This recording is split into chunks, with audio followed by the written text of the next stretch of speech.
Olá a todos, sejam muito bem-vindos. Hoje estamos aqui para falar sobre o livro O Homem Mais Rico da Babilônia. Eu tenho aqui o livro comigo. É um livro muito bom, eu recomendo para todo mundo. Quem ainda não leu, é um livro fácil, tem mais ou menos 150 páginas. E para quem já releu, eu acho que é um livro bacana para você reler e relembrar alguns dos princípios. É um livro que traz bastante reflexões, histórias, que você aplica diretamente na sua vida. Então, é bom para relembrar. E os princípios que tem aqui no livro são realmente bastante interessantes. Eu acho que se você ainda não sabe, é bom saber. Então, por esse motivo, eu recomendo para todo mundo, tá? Bom, então, sem mais enrolação, a ideia do livro é trazer princípios, tá? Ele não vai te ensinar a investir nem nada do tipo, mas é um livro que traz princípios. E a forma de trazer princípios do livro é com histórias. Então, ele vai fazer paralelos da nossa realidade com as histórias fictícias de alguns personagens. Então, fazendo isso, né, para ficar de uma forma mais didática, para a gente poder assimilar melhor os conceitos, tá? Bom, e a primeira ambientação do livro é sobre o Bansi, né? Um dos personagens do livro é o Bansi, e ele é nada mais do que um construtor de carroças. Ele é muito bom no trabalho dele, ele constrói carroças para as pessoas, e ele era muito habilidoso. A vida dele inteira foi trabalhando, construindo carroças, mas ele não era uma pessoa 100% feliz.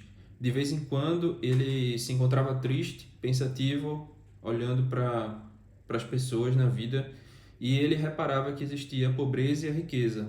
E além desses dois existia a realeza, né? A figura da realeza. Em alguns desses momentos, quando o Bansi, né, estava lá distraído, olhando, pensando na vida, meio infeliz, meio triste, ele pegava a esposa dele olhando para ele. E aí, quando ele percebia que a esposa dele estava olhando para ele automaticamente vinha na mente dele que a despensa dele, né, estava quase vazia, ele estava sem comida em casa. Então ele tinha que voltar a trabalhar. E esses pensamentos acabavam deixando ele ainda mais triste, então era como um ciclo, né, que se autoalimentava. Ele estava triste, olhava para as pessoas, tinha os desejos, e aí nesses momentos ele se lembrava da própria realidade e acabava ficando mais triste. Então, isso aqui é a primeira ideia, né, que o livro traz para gente, que a gente precisa trabalhar. Se você não trabalhar, você não tem dinheiro, e se você não tem dinheiro, você não tem comida, que é uma coisa básica, né? Faz parte da vida de todo mundo. E logo a seguir, o livro nos apresenta a figura de Kobe. Kobe é um amigo de Bansi, de longa data. E Kobe, quando encontra o Bansi sem trabalhar ali naquela vida mansa, ele vai pedir dinheiro emprestado para o Bansi, porque na cabeça dele quem não está trabalhando é porque está com a vida boa e tem dinheiro. E aí, quando o Bansi responde para o Kobe que ele não tem dinheiro e que mesmo que tivesse ele não poderia emprestar, porque aquele seria o único dinheiro que ele tem, porque ele não tem mais dinheiro nenhum de nenhum lugar. Então, o Kobe, né, diz para ele: como assim você não tem dinheiro e está aqui sem fazer nada? Se você não tem dinheiro, você não tem o direito de fazer qualquer outra coisa senão trabalhar. E essa, né, é uma mensagem bastante dura, assim, que o livro traz: quem não tem dinheiro não tem direito a fazer mais nada. É um escravo do trabalho. Isso é mais uma das mensagens que o livro traz. Mas e aí, né, passado esse diálogo, o Kobe pergunta para o Bansi por que ele estava tão triste. Porque foi a situação que ele encontrou tão triste, pensativo, olhando para o nada, sem trabalhar e sem dinheiro. E aí o Bansi tá meio que revoltado assim da vida, né, e coloca a culpa nos deuses, dizendo que a culpa era dos deuses, que a vida dele não era boa. E aí a gente fica pensando, né, quantas vezes a gente, quando está diante de um problema, a gente prefere apontar para o outro e dizer que a culpa é dele, do que assumir a nossa responsabilidade e trabalhar nos nossos problemas. Então é mais uma coisa assim que o livro traz pra gente, que o Bansi, né, quando ele está triste, com raiva, ele culpa os deuses, né, culpa os outros, a ocasião, o futuro, o destino, ao invés de olhar para dentro de si o que pode resolver, né? E passado esse primeiro momento, né, o Bansi, ele fala que o sentimento dele de não ter dinheiro e de ser pobre deixava ele triste e revoltado. Ele está conversando com o Kobe, né? O Bansi, ele vira pro Kobe e faz: eu sempre trabalhei duro a minha vida toda, fiz o melhor que pude sempre e me esforcei ao longo de muito tempo. Eu esperava que um dia os deuses fossem me recompensar pelo meu trabalho duro que eu dei em toda a minha vida, mas eu começo a chegar à conclusão de que isso talvez nunca aconteça. Isso eles conversando, né? E aí vinha vindo ao longe um grupo de escravos carregando comida e água, e na frente deles vinha um senhor bem arrumado, bem vestido, que vinha comandando essas pessoas que estavam, os escravos, né? Então, o Bansi, né, conversando com o Kobe, vendo aquela situação, ele olha para os escravos e diz: nós somos iguais a eles, é, temos os mesmos atributos, é, temos qualidades e defeitos, eles são pessoas tão boas quanto nós, somos ambos trabalhadores, trabalhamos muito e nenhum de nós tem expectativa de mudar de vida. Todos nós dormimos em camas de palha e comendo papas à base de cereal. E aí Bansi, né, pergunta se tem alguma diferença entre eles e os escravos. E Kobe não consegue discordar, né? Diante de tudo aquilo que ele ouviu, ele olha, observando a situação, ele fala que do que ele pensa, né? Assim, a conclusão meio que óbvia que o livro está querendo trazer para gente é que se você trabalha, mas não tem dinheiro, você não é muito diferente de um escravo, porque assim como quando Kobe chegou e disse a ele que quem não tem dinheiro não tem direito a fazer mais nada, exceto trabalhar, essa é exatamente a prerrogativa do escravo. Então, o Bansi não consegue, o Kobe não consegue dar uma resposta diferente para ele. Ele realmente acredita que não tem diferença entre eles e os escravos, eles são praticamente escravos. E aí, né, depois dessa conversa, eles ficam se perguntando como é que eles podem fazer para se tornar possuidores de riqueza, como é que eles podem ter grandes fortunas e deixar de ter uma vida miserável, né, de uma vez por todas. Então, o Kobe, né, o amigo, ele diz que de manhã ele encontrou o Arcade.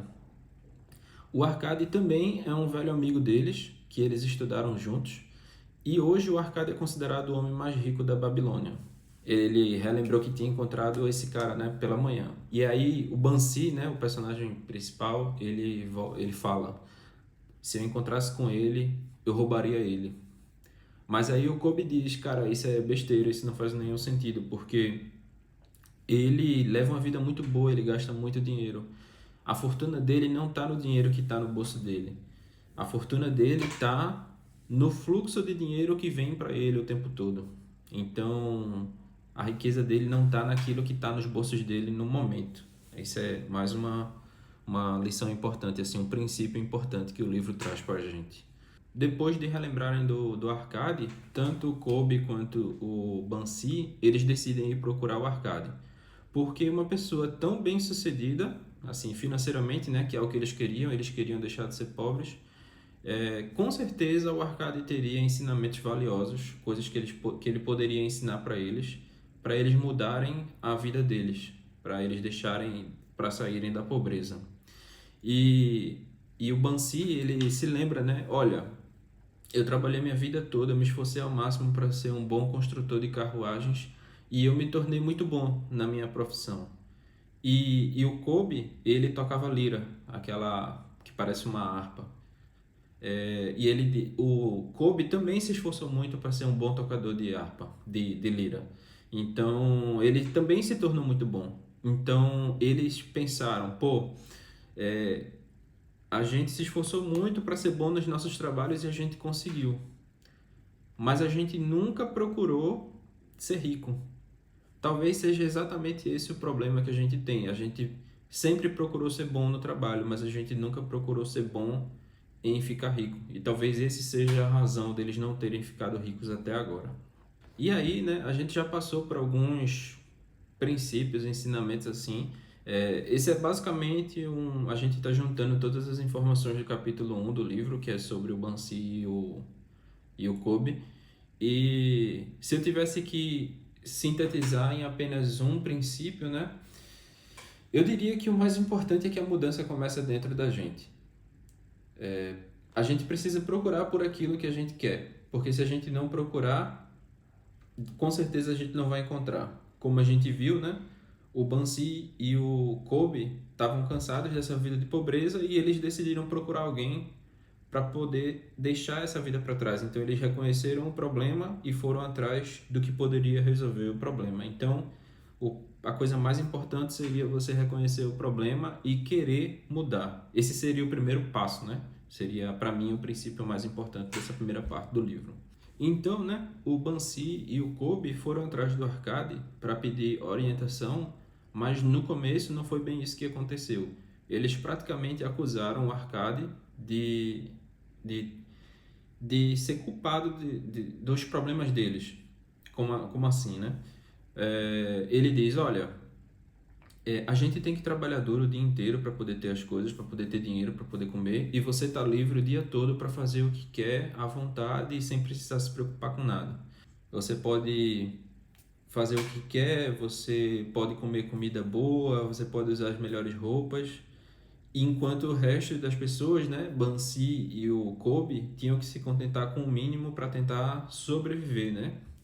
E eles ainda lembraram que no passado os três estudaram na mesma escola. E o Arcade, né, o homem mais rico da Babilônia, ele não tinha nenhuma qualidade especial. Ele não era muito inteligente, ele não era mais desenvolvido nos esportes, nem nada do tipo. Então, todos eles basicamente tinham tido a mesma infância. Ambos, os três, foram cidadãos honrados, né, que nunca cometeram nenhum tipo de crime, nem nada do tipo. E por que então, se os três tinham tido uma origem igual, por que que o Arcade tinha direito a desfrutar das coisas boas da vida e o destino tinha que ser bom com ele e não com os três? E aí o Arcade responde, né, com os dois amigos. Se vocês não conseguiram ter uma vida boa, vocês são os próprios culpados pelo seu futuro, porque vocês não aprenderam as leis que governam a acumulação da riqueza. Isso que vocês chamam de destino, de sucesso ou de sorte, ele não escolhe favoritos. E se por um acaso vocês recebessem uma grande quantidade de dinheiro, vocês ainda assim voltariam a ser pobres, porque vocês receberam por acaso uma grande quantidade de riqueza que vocês não são realmente merecedores, né? Vocês não conquistaram. E ainda que vocês conseguissem acumular o dinheiro, um de vocês poderia acabar se tornando aqueles muquiranas, que é o pirangueiro, né, uma mão amarrada, que ia viver com medo de gastar o dinheiro, porque não ia ter como conseguir recuperar de volta, porque não foi você que conquistou o dinheiro, você conseguiu de alguma forma, digamos assim, algum atalho, né? Você pegou algum atalho e aí você conseguiu um grande volume de dinheiro, mas esse dinheiro não foi conquistado por você, não foi você que conquistou o dinheiro. Então você ia viver com medo, você ia ser um muquirana, você ia ter medo de ser roubado e você ia acabar levando uma vida triste e cheia de necessidades para poder suprir essa tristeza que tem na sua vida. E aí, né, prosseguindo, o Arcade fala que a decisão de se tornar rico ele tomou logo muito cedo. Enquanto ele era criança, ele não queria ser pobre. E sendo filho de um comerciante, ele não tinha nenhuma expectativa de herdar alguma fortuna, né? E como ele também não tinha nenhuma qualidade excepcional, como o Bansi e o Kobe lembraram, ele precisava de alguma forma se esforçar para atingir o objetivo dele, né? Ele precisava de estudos e de tempo. Ele precisava focar naquilo para poder atingir os objetivos dele. Então, como o Arcade já tinha tomado essa decisão, ele queria estudar como ele poderia acumular uma grande riqueza. E aí ele tomou a decisão de se tornar um escriba. O escriba, no tempo de antigamente, era aquele que dominava a escrita, né? Ele sabia ler e escrever. E aí ele ficava responsável por anotar as coisas da região, né? Como leis e esses tipos de coisas, como coisas de finança, empréstimo, tudo isso. Ele se dedicou muitas horas também ao trabalho dele e igual ao Bansi e o Arcade, ele se tornou muito bom na profissão dele, porém ele não estava ficando mais rico, ele não estava acumulando riquezas como ele desejava, né? Só que um belo dia, enquanto ele estava trabalhando, chegou uma pessoa chamada Algamish, é o quarto personagem, né, do livro. Esse Algamish, ele é uma pessoa que era conhecida no reino por ter dinheiro também, por ter posses, e ele frequentemente emprestava dinheiro ao governo, né? Então, eventualmente, ele precisava entrar em contato com o Arcade, que era o escriba, e aí ele aproveitou o momento para pedir para o Algamish orientação de como ele poderia se tornar uma pessoa rica, né? Com grandes volumes de riqueza. Em troca disso, né, em troca dessa orientação, ele disse que ia passar a noite trabalhando para resolver o problema do Algamish, se o Algamish dissesse para ele qual seria o código, né, o que ele precisava fazer para se tornar rico. Então, né, o Algamish ele concorda, ele, tudo bem, se você resolver o meu problema, eu vou te ensinar como é que você pode ficar rico. Então o Arcade vai lá, passa 2 noites em claro trabalhando para poder resolver o problema do Algamish. E ele cumpre a promessa dele e ele encontra novamente com Algamish e diz: olha, eu cumpri a minha parte, agora eu preciso que você cumpra a sua e me ensine o que eu preciso saber. E Algamish responde, né? Você cumpriu a sua palavra. E se você cumpriu a sua palavra, nós fizemos um trato, então agora eu vou cumprir a minha. Eu tô ficando velho e quando um jovem procura um velho, ele ganha a experiência dos anos, né? Você está aprendendo o que uma pessoa levou muito tempo para aprender, você está aprendendo com uma pessoa que já passou por aquilo. Só que Algamish fala, veja só, você tem que prestar muita atenção e você não pode esquecer daquilo que você vai aprender aqui, porque de forma contrária, você não vai aproveitar em nada todos os ensinamentos que eu vou lhe passar aqui. Você precisa prestar atenção e você não pode esquecer dos ensinamentos. E aí, né, a gente entra agora no que talvez seja a lição mais importante do livro. O Algamish, né, depois dessa pequena introdução para ele, né, dessa atenção e cuidado, ele fala para o Arcade: achei o caminho da riqueza quando decidi que conservaria comigo uma parte de tudo que ganhasse, e assim fará você. E aí, né, eles têm uma conversa e o Arcade, meio incrédulo ainda, ele pergunta: isso é tudo? Tudo que você precisa fazer é isso para ficar rico? E ele pergunta isso porque era muito simples, né? Era um negócio tão óbvio. Ele não faz sentido na cabeça dele, né? Inclusive, o Arcade continua e diz: olha, mas você está falando que uma parte de tudo que eu recebo tem que ficar comigo, mas quando eu recebo, eu não fico com todo o dinheiro? E aí o Algamish diz que essa é a maior bobagem, a maior tolice que ele já ouviu na vida. Porque quando a gente recebe o nosso salário, uma parte vai para moradia, uma parte vai para comida, uma parte vai para roupa, uma parte vai para... Enfim, o seu dinheiro acaba indo para vários lugares diferentes. E no final das contas a gente acaba ficando sem nenhum, né? E o Algamish fala: você paga todo mundo menos a si mesmo. Quando você recebe seu dinheiro e paga todas as suas contas e não sobra nada, você está pagando a todo mundo menos a si mesmo. E aqui fica uma reflexão para a gente, né? Muitas vezes a gente pega o salário do mês inteiro e vai gastando e no final a gente não fica com nada. De fato, muitas vezes o salário é pouco, eu entendo, realmente o salário é pequeno, mas se o salário não dá para pagar todas as contas do mês e sobrar um pouquinho, então alguma coisa está errada. Ou o seu salário é baixo, e se ele realmente for um salário baixo e não der para pagar tudo, você precisa de um novo emprego. Ou o outro caso seria: o seu dinheiro na verdade não é tão pouco, só que você está gastando ele todinho e está fazendo um mau gerenciamento, né, do seu dinheiro, e por isso que não sobra nada. Então, ou você recebe o suficiente ou não. Se você recebe o suficiente, você precisa gerenciar melhor, mas se você não recebe o suficiente, você precisa talvez arrumar um emprego novo, tá? Eu sei que isso é um tema delicado, é uma coisa complicada, não é fácil para ninguém, arrumar um outro emprego, aumentar o salário. Parece muito fácil falando, mas Como a gente falou um pouquinho mais atrás, né? A gente precisa ser responsável pelas nossas coisas. E se uma situação não está boa, a gente precisa tentar outras. É muito mais fácil a gente apontar o problema para fora e dizer que o trabalho não paga o suficiente. Mas a parte difícil, né, que é o que a gente deveria fazer, é de alguma forma procurar melhorar para poder achar um emprego que valorize a gente ao ponto de pagar um salário melhor. Para que então esse salário dê para pagar tudo o que a gente precisa e sobre mais um pouco de dinheiro. Isso é o que a gente pode fazer, né? E eu não estou dizendo que vai ser fácil. Eu só estou dizendo que é uma coisa que é preciso. Se você não recebe o suficiente, você vai precisar de um salário melhor. E um salário melhor requer mais trabalho, mais qualificação, talvez mais empenho. Eu não sei. Eu não estou querendo criticar nem falar mal de ninguém. Eu só estou colocando o fato, né? O fato é, se você quiser que sobre dinheiro na sua vida, o seu dinheiro precisa dar. E para o seu dinheiro dar para até o final do mês, algum tipo de sacrifício você vai ter que fazer. Ou você para de gastar com alguma coisa, se o seu salário for bom, mas não sobra, você tem que parar de gastar com alguma coisa.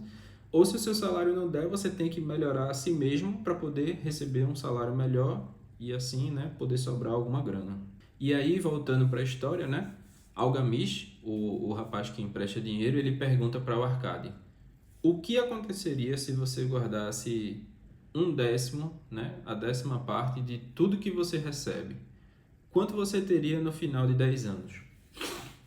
E o Arcade, né, ele era um escriba, ele tinha alguma noção, ele não era bobo, ele tinha conhecimento.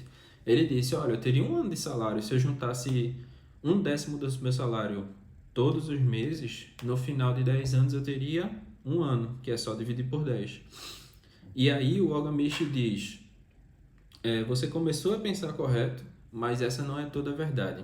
Cada vez que você guarda o seu dinheiro se torna um escravo que vai trabalhar para você. Então, mesmo que você não faça nada, esse dinheiro ele vai trabalhar para você. Ele é como se fosse um escravo novo que você alcançou. Você tem que colocar na mente que o escravo era o que existia como trabalhador na época que a história é ambientada, né, na Babilônia. Então existiam os escravos e o escravo trabalhava para o seu dono, né?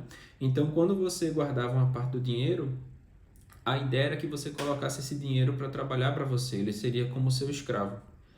E como sendo seu escravo, ele ia produzir algo. E o que ele ia produzir é mais riqueza. E esses novos dinheiros, né? Essas novas moedas que ele ia receber, também se tornariam escravos para trabalhar para ele. É como se o escravo dele tivesse tido um filho e o filho desse escravo agora vai trabalhar para você também. Só que ele não está falando de pessoas, ele está falando de dinheiro. Então você guarda o dinheiro, esse dinheiro vai trabalhar para você e esse dinheiro trabalhando, ele vai te render, vai te retornar um valor. E esse valor também é dinheiro. E esse dinheiro vai continuar trabalhando para te dar mais dinheiro. Foi isso que ele quis dizer, né, com essa ideia de escravos. E aqui, de forma indireta, né, o que o Algamish está falando para o Arcade, ele está trazendo os conceitos de investimentos e juros compostos. Porque se você pega 1/10 do seu salário e guarda, se você não fizer nada, pode passar 20 anos e aquele dinheiro vai estar lá do mesmo jeito. A mesma quantidade que você botou é a que vai sair. Só que, se você fizer um investimento, por definição, esse dinheiro ele vai se modificar. Ele pode tanto aumentar quanto diminuir. Existem diversos tipos de investimento, mas vamos supor, uma poupança. Se você coloca um dinheiro lá, automaticamente no próximo mês vai ter uma quantidadezinha a mais. E ele também traz o conceito de juros compostos. Porque quando vamos fazer um exemplo prático aqui. Se você coloca R$100 na poupança e a poupança rende 0,5%, no final do primeiro mês, você colocou o dinheiro lá, no final do primeiro mês, você não vai ter mais R$100, você vai ter R$100 mais 0,5% de R$100, 50 centavos. No segundo mês, no final do segundo mês, e aí ele vai render 5% do valor que você tinha no mês passado, que era os R$100 e 50 centavos. Então você vai receber mais do que 50 centavos no próximo mês. E aqui eu tô fazendo um exemplo com valores pequenos, né, só para sedimentar a ideia, né, que o livro tá trazendo a ideia de investimentos e juros compostos. Mas esse valor ele vai variar de acordo com a quantidade investida, tá? E de acordo com as taxas de retorno que você negociou no seu investimento. Bom, aqui, né, a gente já explorou basicamente o princípio mais importante do livro.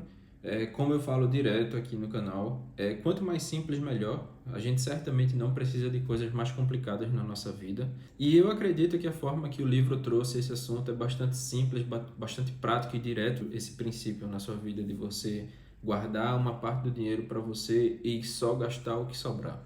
Bom, esse vídeo vai ficando por aqui. Eu espero que vocês tenham gostado. Se você gostou do conteúdo, deixa seu like.